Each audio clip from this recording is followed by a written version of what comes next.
జనసేన మాజీ ఇన్ఛార్జ్ గుండెపోటుతో మృతి. 2019 ఎన్నికల్లో కాకినాడ జిల్లా పత్తిపాడు నియోజకవర్గం నుంచి ఎమ్మెల్యేగా పోటీ చేసి ఓటమి చెందారు వరుపుల తమ్మయ్య బాబు.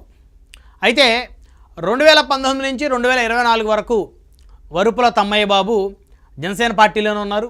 పత్తిపాడు నియోజకవర్గానికి ఆయన ఇన్ఛార్జిగా కొనసాగుతూ వచ్చారు. 2024 ఎన్నికల్లో కూడా పత్తిపాడు నియోజకవర్గంలో కూటమి బలోపేతానికి ఆయన పెద్ద ఎత్తున కృషి చేశారు. అయితే 2024 ఎన్నికల తర్వాత వరుపుల తమ్మయ్య బాబు కొంతకాలం జనసేనలో ఉన్నారు.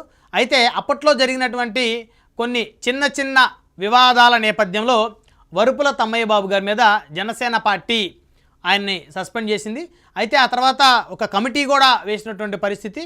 అయితే ఈరోజు వరుపుల తమ్మయ్య బాబు గారు గుండెపోటుతో మరణించారు. అయితే ఆయన గుండెపోటుతో మరణించారన్న విషయం తెలుసుకున్నటువంటి జనసేన పార్టీ శ్రేణులు, అదేవిధంగా పత్తిపాడు నియోజకవర్గం వ్యాప్తంగా పెద్ద ఎత్తున ఆయనకి శ్రద్ధాంజలి ఘటించారు. ప్రస్తుతం వారి సతీమణి జనసేన పార్టీ తరపు నుంచి ఎంపీటీసీగా కొనసాగుతున్నారని అయితే తెలుస్తూ ఉంది. అయితే తమ్మయ్య బాబు మృతి చెందడంతో కాకినాడ జిల్లా వ్యాప్తంగా జనసేన పార్టీ నాయకులు పెద్ద ఎత్తున ఆయనకి నివాళులర్పించారు.